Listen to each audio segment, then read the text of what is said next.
नमस्कार दोस्तों, स्वागत है आप सभी का हमारे YouTube चैनल देव जी के ट्रिक्स में। दोस्तों हम लोग यहाँ पर हमेशा की तरह जीके का टेस्ट लगाएंगे और ये जीके का टेस्ट आपका डेली सुबह 7 बजे आपका आता है। अगर आप नए हैं तो चैनल को सब्सक्राइब ही कर लीजिए और प्लेलिस्ट के माध्यम से आप सभी वीडियो क्रम से देखते चलिए। आपकी जीके बिल्कुल आपकी परफेक्ट हो जाएगी, किसी प्रकार की आपको टेंशन नहीं होगी जीके में। चलिए स्टार्ट करते हैं। यहाँ पर आपका प्रश्न दिया है कि एलपीजी सिलेंडर के रिसाव में उत्पन्न दुर्गंध निम्नलिखित में से किसकी होती है। तो देखते हैं, एलपीजी जो सिलेंडर होता है, जैसे अगर कोई लीक भी हो गया तो तुरंत आपको महक आ जाती है, अर्थात गंध आ जाती है। ये किस कारण से? तो याद रखिए, इसकी रिसाव की पहचान है तो इसमें से आपका एथाइल मरकैप्टन मिला दिया जाता है। ऑप्शन आपका डी हो जाएगा, एथाइल मरकैप्टन। नेक्स्ट क्वेश्चन दिया गया आपसे, निम्नलिखित में से कौन ट्रांजिस्टर का एक महत्वपूर्ण भाग है। ट्रांजिस्टर का एक महत्वपूर्ण भाग आपका कौन सा है? ऑप्शन राइट आपका बी हो जाएगा, जर्मेनियम। ठीक है, जर्मेनियम ट्रांजिस्टर में अर्धचालक के रूप में प्रयोग किया जाता है। ठीक है, और अर्धचालक किसे कहते हैं? तो अर्धचालक उन पदार्थों को कहते हैं जिनकी विद्युत चालकता चालकों से कम किंतु अर्धचालकों या अचालकों से अधिक होती है। और जर्मेनियम हो गया या कैडमियम हो गया, सल्फाइड, गैलियम, ये आपके आते हैं। ठीक है, नेक्स्ट क्वेश्चन दिया गया है, अटल नवप्रवर्तन अर्थात इवोल्यूशन मिशन किसके अंतर्गत स्थापित किया गया। तो अटल नवप्रवर्तन मिशन जो आपका यहाँ पर स्थापित किया गया किसके द्वारा?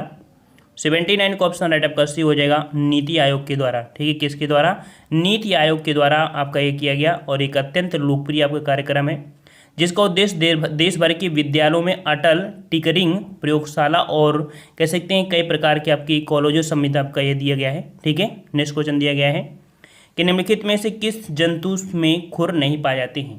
किस जंतु में खुर नहीं पाए जाते हैं भाई? यहाँ पर 80 के नंबर बताइए।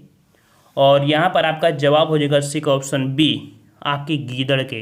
याद रखिए कि कुछ स्तनधारी ऐसे होते हैं जिनकी पाँव, ठीक है, पाँव की उंगलियों के उस अंतिम भाग को जहाँ पर आप कह सकते हैं खुर होते हैं। ठीक है, तो यहाँ पर आपका जवाब हो जाएगा बी, गीदड़। गीदड़ के आपकी खुर नहीं पाए जाते हैं, याद रखिएगा। ठीक है, और खुर जैसे होते हैं खुर तो घोड़ा, हिरन, जेब्रा है ना, इनके सब होते हैं लेकिन इसमें नहीं आते हैं।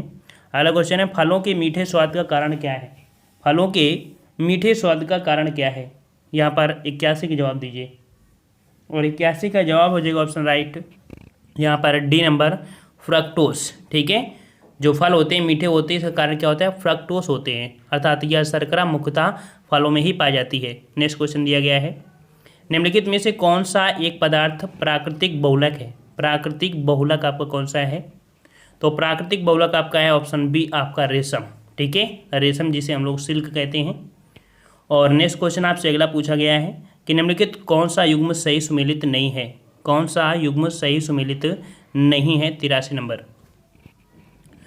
तो यहाँ पर आपका दिया है इंसुलिन जो कि रक्त शर्करा का नियंत्रण करती है, सही है। मेलाटोनिन ये निद्रा का नियंत्रण करती है। ऑक्सीटोसिन ये स्तन ग्रंथि से दुग्ध का निःसरण करती है। गैस्ट्रिन रक्तचाप का नियमन। तो भाई डी नंबर आपका गलत हो जाएगा।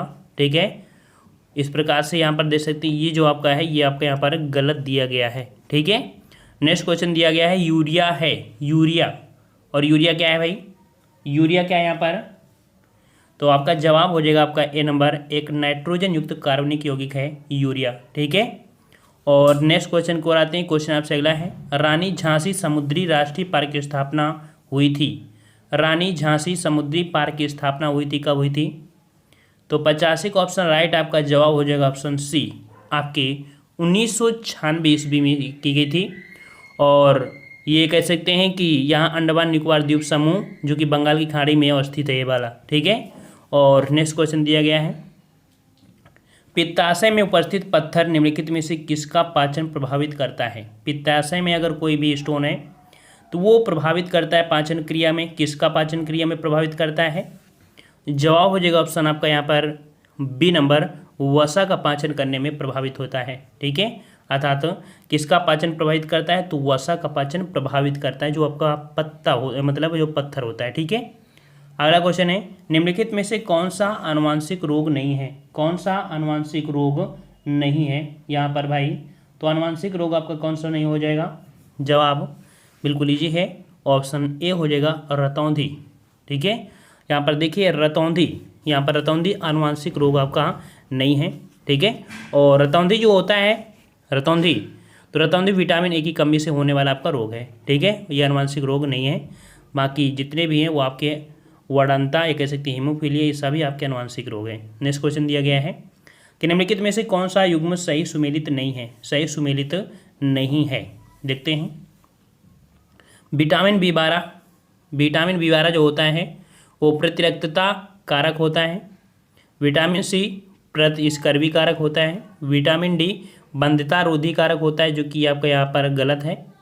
यहाँ पर आपका होना चाहिए था क्या, बच्चों में रिकेटस का कारण होता है विटामिन डी के, जो दिया है प्रतिस्रावस्वी कारक अर्थात जो रक्त बहता है इसका कारण आपका यहाँ पर के होता है, अर्थात ये सही है, लेकिन सी नंबर आपका गलत हो जाएगा। ठीक है, नेक्स्ट क्वेश्चन है आयोडीन की कमी से होता है, आयोडीन की कमी से होता है क्या? तो आपका 89 का जवाब हो जाएगा ऑप्शन राइट, यहाँ पर सी नंबर घेंघा रोग होता है। ठीक है, आयोडीन की कमी से क्या होता है, घेंघा रोग होता है। ठीक है, आपकी ग्रंथि में क्या होती है, आपकी सूजन आ जाती है। ठीक है, और ये थायराइड ग्रंथि में हार्मोन के उत्पादन के कारण आपका होता है। नेक्स्ट क्वेश्चन है निम्नलिखित में से कौन सा कार्बनिक अम्ल अंगूर, इमली तथा केला में प्रचुर मात्रा में रहता है? अंगूर, इमली और केला में, तो ये आपका कार्बनिक अम्ल कौन है? जवाब हो जाएगा ऑप्शन डी टार्टरिक अम्ल। ठीक है, कौन सा आपका टार्टरिक अम्ल एसिड एक सफ़ेद क्रिस्टलीय कार्बनिक एसिड है, जो कि प्राकृतिक रूप से देखा जाए अंगूर तथा इमली में आपका पाया जाता है। नेक्स्ट क्वेश्चन दिया गया है कि निम्नलिखित ईंधनों में से कौन न्यूनतम पर्यावरणीय प्रदूषण उत्पन्न करेगा? न्यूनतम पर्यावरण प्रदूषण करने वाला आपका कौन सा यहाँ पर ईंधन है? 91 का जवाब, और 91 का ऑप्शन राइट आपका यहाँ पर ए हो जाएगा आपका हाइड्रोजन। ठीक है, वर्तमान समय में देखा जाए परंपरागत ऊर्जा स्रोतों के साथ हाइड्रोजन सेल का प्रयोग भी ऊर्जा उत्पादन में होता है। ठीक है, तो आपका यहाँ पर ए नंबर आपका हो जाएगा। नेक्स्ट क्वेश्चन है जीएसटी किस तरह का कर है? जीएसटी किस प्रकार का कर है? जीएसटी, तो जीएसटी आपका अप्रत्यक्ष कर है, याद रखिएगा, गुड्स एंड सर्विसेज आप सर्विस टैक्स। ठीक है, ये आपका भारत का सबसे अधिक बहुपरीत देखा जाए सुधार माना जाता है, ये अप्रत्यक्ष कर है। ठीक है, नेक्स्ट क्वेश्चन दिया गया है स्वच्छ सर्वेक्षण 2019 में किस शहर को शीर्ष स्थान प्राप्त हुआ है? स्वच्छ सर्वेक्षण 2019 में किस स्थान को या किस शहर को शीर्ष स्थान आपका प्राप्त हुआ है, किस शहर को? तो जवाब यहाँ पर आपका हो जाएगा आपका ए नंबर इंदौर को। ठीक है, इंदौर, जो कि आपका एक रिपोर्ट आई थी, कब आई थी आपके? तो ये रिपोर्ट आपकी आई थी 6 मई 2019 को। ठीक है, और इसमें से सूची में देखा जाए तो इसमें से इंदौर आपका शहर जो पहला स्थान प्राप्त हुआ है, और इसके बाद देखा जाए तो अंबिकापुर जो कि छत्तीसगढ़ में और मैसूर जो कि कर्नाटक, इनका स्थान क्रम से आपका हो जाएगा द्वितीय और तृतीय। अगला क्वेश्चन है ग्रीन हाउस गैसों की उत्सर्जन में जिस देश का सर्वाधिक योगदान है वो आपका कौन सा है? ग्रीन हाउस गैसें, और ग्रीन हाउस गैसों में सर्वाधिक आपका योगदान है आपकी चीन का। किसका है भाई? तो आपका चीन का सर्वाधिक योगदान है। दूसरे स्थान पर देखा जाए तो दूसरे स्थान पर आपका कौन है? अमेरिका।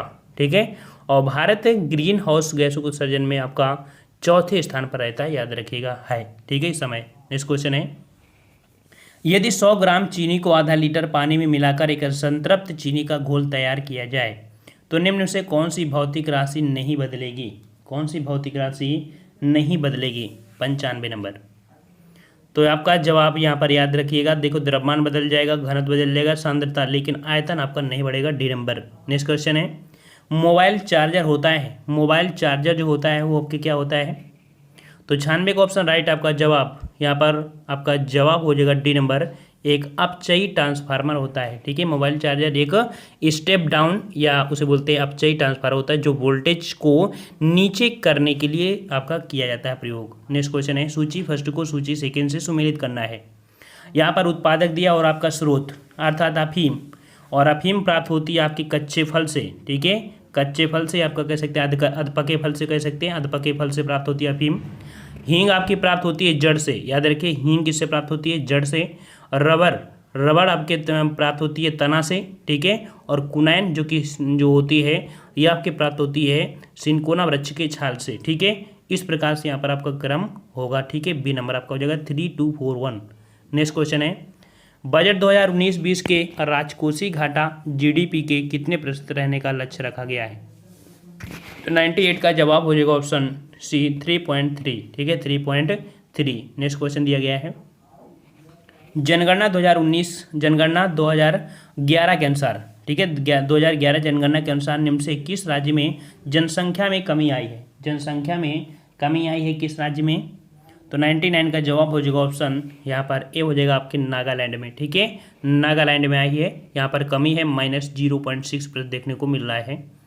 अगला क्वेश्चन है कि निम्नलिखित में से किसका उपयोग दिया सलाई के उपयोग में या निर्माण में करते हैं? दिया सलाई के निर्माण में प्रयोग करते हैं किसका? तो याद रखिए आपका लाल फास्फोरस, ठीक है, ये लाल फास्फोरस को प्रयोग किया था दिया सलाई में, ठीक है।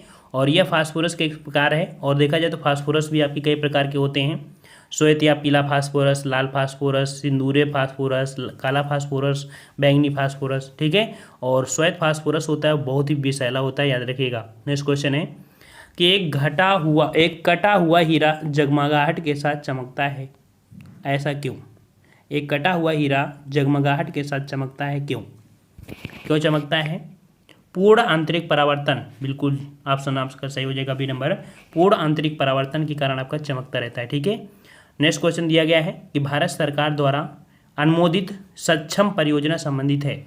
सक्षम परियोजना जो आपकी संबंधित है किससे?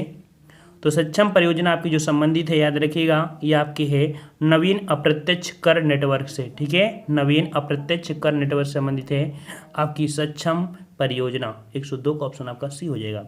नेक्स्ट क्वेश्चन है कि स्टार्टअप्स की विशेष आवश्यकताओं को पूरा किया जाता है। स्टार्टअप्स की विशेष आवश्यकताओं को पूरा जाता है किसके माध्यम से? तो 3 का ऑप्शन राइट। 103 का जवाब आपका हो जाएगा आपका डी, उपरोक्त सभी, अर्थात दूत निवेशकों के माध्यम से, जोखिम युक्त पूंजी से और भीड़ वित्त पोषक के माध्यम से, अर्थात उपरोक्त सभी आपका हो जाएगा स्टार्टअप्स की जो विशेष आवश्यकताओं को पूरा किया जाता है, ठीक है। और इसे वर्तमान समय में देखा जाए तो वित्त पोषण के लिए एक नई पीढ़ी के रूप में दर्जा भी दिया गया है, ठीक है। अगला क्वेश्चन दिया गया है यहाँ पर कि वैश्विक प्रतियोगिता रिपोर्ट अर्थात ग्लोबल कॉम्पिटिशन रिपोर्ट कौन प्रकाशित करता है? तो वैश्विक प्रतियोगिता रिपोर्ट जो प्रकाशित करता है वो करता है आपका विश्व आर्थिक मंच, ठीक है, विश्व आर्थिक मंच ये प्रकाशित करता है। इसका मुख्यालय आपके कहाँ है? तो इसका मुख्यालय आपके जिनेवा में है, ठीक है, जिनेवा में है। और ये वैश्विक रिपोर्ट में आप कह सकते हैं संस्थाओं को यहाँ पर शामिल करते हैं। चलिए नेक्स्ट क्वेश्चन दिया गया है कि उत्तर प्रदेश नाटक अकेडमी द्वारा अकेडमी रत्न पुरस्कार सूची फर्स्ट में वर्णित व्यक्तियों की सूची 2 में अंकित क्षेत्रों में है, अर्थात यहाँ पर एक साइड में दिए हैं आपके कि जिन्होंने पाया है और किस क्षेत्र में पाए हैं, किस चीज़ में? तो आपके ये है उत्तर प्रदेश नाटक अकेडमी जो कि रत्न पुरस्कार दिया गया है, ठीक है। तो यहाँ पर देख सकते हैं उस्ताद विलायत खां को जो यहाँ पर एक पुरस्कार दिया गया है, ये सितार वादक हैं, ठीक है, इसका आपका हो जाएगा डी नंबर। मास्टर फिदा हुसैन नारसी, इनका जो संबंध है वो हिंदी रंगमंच से है, ठीक है, हिंदी रंगमंच से है। सितारा देवी का जो संबंध है वो आपके कथक से है, इसका भी हो जाएगा। जनित भट्टाचार्य का जो संबंध है वो आपके है ऑप्शन ए सरोद वादक से है, ठीक है। इस प्रकार से इससे मिलान होगा और इसका जवाब आपका हो जाएगा D number 1D 2C 3B और 4A, ठीक है। तो इस प्रकार से यहाँ पर देखा कि आपके प्रश्नों की संख्या का जो लेवल है, जो प्रश्नों का लेवल हमने रखा है वो बिल्कुल अच्छा लेवल है। ऐसे प्रश्न आपको देखने को मिलते हैं वर्तमान में, और ऐसे अगर डेली का डेली आप टेस्ट लगाते हैं तो यकीन करिए आपको जीके बिल्कुल फ्रैंक हो जाओगे। अब जीके में दिक्कत आपकी नहीं होगी, क्योंकि आपके थोड़े थोड़े अर्थात बूंद बूंद से घड़ा भरता है और जीके की तैयारी इसी प्रकार से हो सकती है, ठीक है। जहाँ पर आपको कोई दिक्कत होती है आप नेट में सर्च करिए, उसके बारे में पढ़िए, किताबों में पढ़िए, ज़्यादा से ज़्यादा समय आप फोकस दीजिए किताबों में, ठीक है। तो आज की वीडियो में इतना ही रहने दें, मिलेंगे नए वीडियो में, तब तक के लिए धन्यवाद। जय हिंद, जय भारत।